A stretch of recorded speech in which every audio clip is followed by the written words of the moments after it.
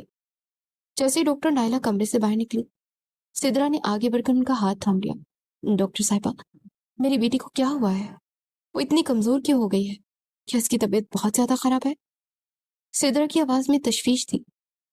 Doctor نائلہ نے سدرا کے کندھے پر ہاتھ رکھا اور مدھم آواز میں بولی، سدرا بیگم، گھبرانے کی بالکل ضرورت نہیں ہے۔ عروبہ کی طبیعت کسی بیماری کی وجہ سے نہیں بگڑی، مبارک ہو، وہ حاملہ ہے، 2 ماہ کے حمل سے۔ یہ الفاظ سنتے سدرا کے پیروں تلے سے زمین نکل گئی۔ جاوید صاحب جو پاس ہی کھڑے تھے، یوں محسوس ہوا جیسے ان کے سر پر آسمانی بجلی گری ہو۔ خوشی کا ایک لمحہ بھی ان کے چہرے پر نہ ابھرا، بلکہ دونوں کے چہروں کی رنگت پیلی پڑ گئی۔ حاملہ؟ سدرا کے لبوں سے بس ایک لفظ نکلا۔ ان کی آنکھوں کے سامنے مہر علی کا بھیانک اور صفاق چہرہ گھوم گیا، جس نے ان کی بیٹی کو دوزخ میں دھکیلا تھا۔ ڈاکٹر نائلہ اس کے رویے پر تھوڑی حیران ہوئی۔ جی سدرا بیگم، بس اسے شدید ذہنی تناؤ اور غذائی کمی ہے۔ میں کچھ ادویات اور ڈائٹ پلان لکھ کر دے رہی ہوں، اس کا خاص خیال رکھیں۔ اسے کسی کسی کم کا صدمہ یا ذہنی بوجھ نہیں ملنا چاہیے۔ ڈاکٹر کے جانے کے بعد جاوید صاحب اور صدرہ کمرے میں داخل ہوئے۔ بیڈ پر لیٹی اروبا نے جب اپنی ماں باپ کے زرد پریشان چہروں کو دیکھا تو وہ سمجھ گئی کہ سچائی ان کے سامنے آ چکی ہے۔ وہ خاموشی سے بستر پر لیٹی اپنی آنسو بہاتی رہی۔ اسی رات لاؤنج میں صدرہ اور جاوید صاحب آمنے سامنے بیٹھے، دونوں کے چہروں پر گہری تشویش اور غم کی لکیریں تحریر تھی۔ جاوید، صدرہ نے کانپتی آواز میں بات شروع کی، ہم اب کیا کریں گے؟ یہ بچہ، یہ تو اس درندے کی نشانی ہے اور اس مہر کا خون ہے جس نے ہماری ہستی کھیلتی بیٹی کی زندگی راکھ کر دی ہے۔ میں اس حرام خور کے عکس کو اپنی بیٹی کے ساتھ جڑنے نہیں دیکھ سکتی۔ جاوید صاحب نے اپنے چہرے کے دونوں ہاتھوں میں چھپا لیا اور ایک گہری آہ بھری۔ صدرہ، اگر یہ بچہ اس دنیا میں آگے تو ہماری اروبا کی زندگی ہمیشہ کے لیے تاریک ہو جائے گی۔ وہ کبھی اس صدمے سے نکل ہی نہیں سکے گی۔ کوئی عزت دار انسان، کوئی خاندانی مرد اس بچی کو اپنانے کے لیے تیار ہی نہیں ہوگا اگر اس کے ساتھ ایک بچہ بھی ہوگا۔ آپ بالکل ٹھیک کہہ رہے ہیں جاوید، صدرہ نے فیصلہ کن لہجے میں کہا۔ اروبا بھی بہت چھوٹی ہے، اس کی پوری زندگی آگے پڑی ہے، ہم اس کا یہ حمل ضائع کروا دیتے ہیں۔ وقت گزرنے کے ساتھ ہماری بیٹی سب کچھ بھول جائے گی۔ جاوید صاحب نے اس بات میں سر ہلایا۔ ہاں صدرہ، یہی ایک راستہ ہے۔ کل ہی ہم ڈاکٹر نائلہ کے پاس جائیں گے اور اس ابورشن کا بندوبست کریں گے۔ یہ قدم اروبا کے مستقبل کے لیے ضروری ہے۔ لیکن وہ دونوں اس بات سے بے خبر تھے کہ کمرے کے ادھ کھلے دروازے کی اوٹ میں کھڑی اروبا ان کی ایک ایک بات سن رہی تھی۔ ان کے الفاظ اروبا کے دل میں خنجر کی طرح اثر کر رہے تھے۔ اگلی صبح جاوید صاحب اور صدرہ اروبا کے کمرے میں داخل ہوئے۔ ان کے چہرے پر سختی اور فکر مندی کا ملا جلا تاثر تھا۔ صدرہ نے بیڈ کے قریب بیٹھ کر اروبا کے بکھرے ہوئے بالوں کو محبت سے سنوارا اور بولی، اروبا بیٹا، جو کچھ ہوا وہ ایک بیانہ خواب تھا اور ہم چاہتے ہیں کہ تو اس خواب سے باہر نکل آئے۔ ہم نے تیرے بابا کے ساتھ مل کر ایک فیصلہ کیا ہے۔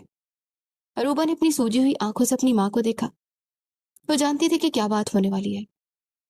جاوید صاحب نے آگے بڑھ کر کہا، بیٹا، ہم جانتے کہ یہ تیرے لیے کتنا مشکل ہے، لیکن یہ بچہ، یہ اس انسان کی نشانی ہے جس نے ہمیں تباہ کیا۔ ہم نہیں چاہتے کہ اس کی وجہ سے تیری آنے والی زندگی بھی برباد ہو۔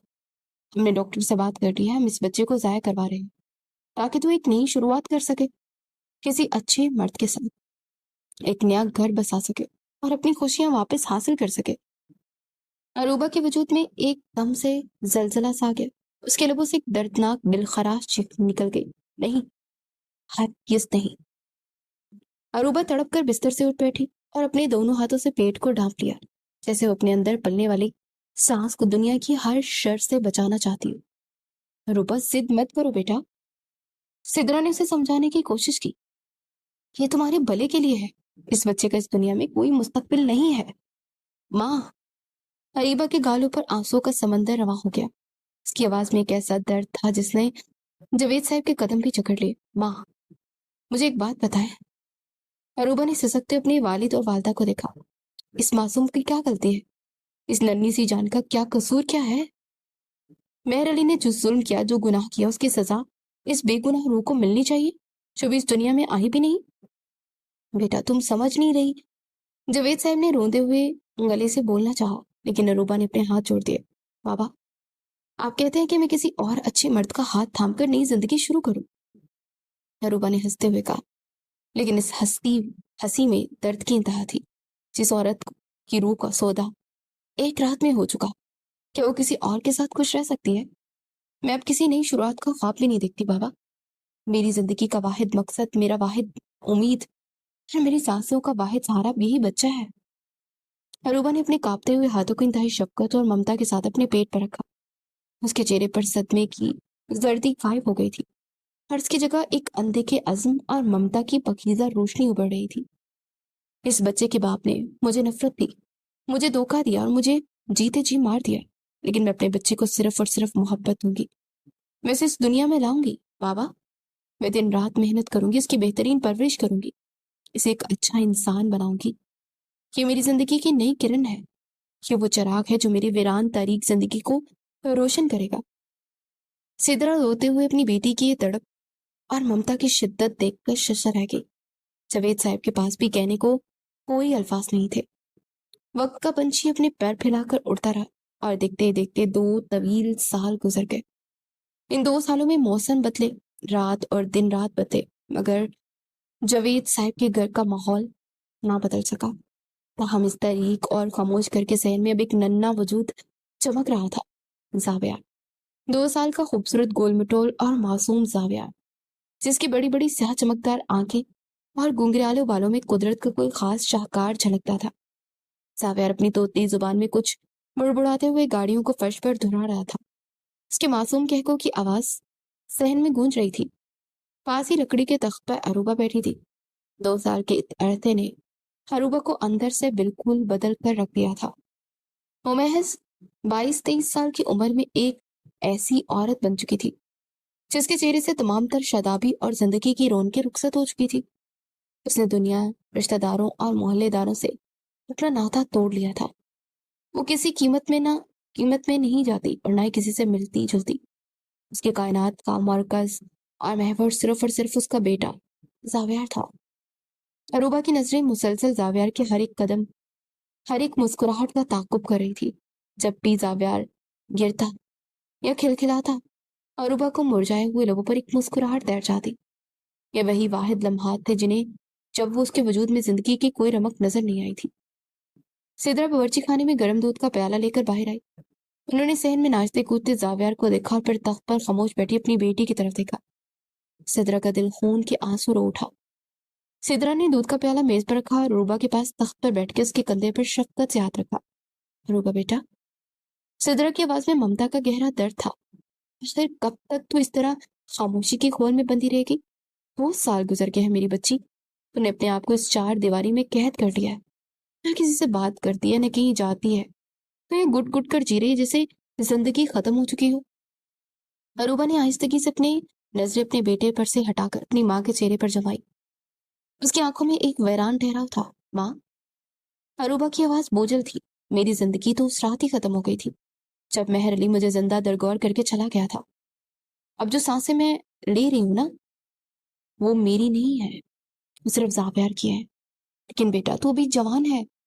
سدرا نے تڑپ کر اس کے ہاتھ تھام لیے۔ تیرے بابا اور میں دن رات اسی فکر میں گھلتے رہتے ہیں۔ ہم چاہتے ہیں کہ تو اس ماضی کو بھول جائے۔ زاویار کو یہ دیکھ کے کتنا پیارا بچہ ہے، لیکن تو اپنی جوانی کو یوں گمنامی کے اندھیروں میں کیوں جلا رہی ہے؟ کیوں نئی شروعات نہیں کر رہی ہمارے لیے؟ بس ماں، خدا کے لیے اب کوئی نئی شروعات کی بات مت کیجیے گا۔ اروبا نے تڑپ کر اپنی ماں کی بات کاٹی۔ اس کے لہجے میں التجا اور حتمی انکار تھا۔ جس عورت کے وجود کی دجیاں بکھیر کر اسے کسی اور کی گناہ کی بین چڑھا دیا جائے، وہ اب کسی رشتے کی نئے ڈرامے پر اعتبار نہیں کر سکتی۔ میرا ماضی جتنا کڑوا تھا نا، میں نے اسے اپنے اس بچے کے لیے قبول کر لیا۔ زاویاری میرا حال ہے اور یہی میرا مستقبل۔ زاویر کھیلتے کھیلتے ڈگمگاتے قدموں سے اروبا کی طرف بڑھا اور اپنے ننھے نازک ہاتھ اروبا کے گھٹنے پر رکھ کر اوپر دیکھنے لگا۔ ماما، زاویر نے توتلی آواز میں پکارا اور اپنے کھلونے کی طرف اشارہ کیا۔ اروبا نے فوراً سے جھک کر زاویر کو اٹھا کر اپنے سینے سے لگا لیا۔ اس نے اپنے بیٹے کی وہ گود میں سر رکھا اور اس کے ننھے ہاتھوں کو چومنے لگی۔ زاویر کی پاکیزہ خوشبو، اس کا لمس اروبا کے اندر اٹھنے والے درد کے طوفانوں پر مرہم رکھنے لگا۔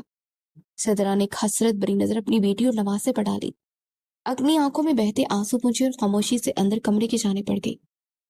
اگلی دوپہر کا وقت تھا جب اچانک گھر کے گیٹ پر ایک دستک ہوئی۔ دستک اتنی ہلکی تھی جیسے باہر کھڑا شخص اندر آنے کی ہمت نہ رکھتا۔ جاوید صاحب نے اخبار سائٹ پر رکھا، اینک اتاری اور تھوڑے تعجب سے اٹھے۔ انہوں نے جیسے ہی دروازہ کھولا، سامنے کھڑے شخص کو دیکھ کر ان کے جسم کا پورا خون جیسے جم گیا۔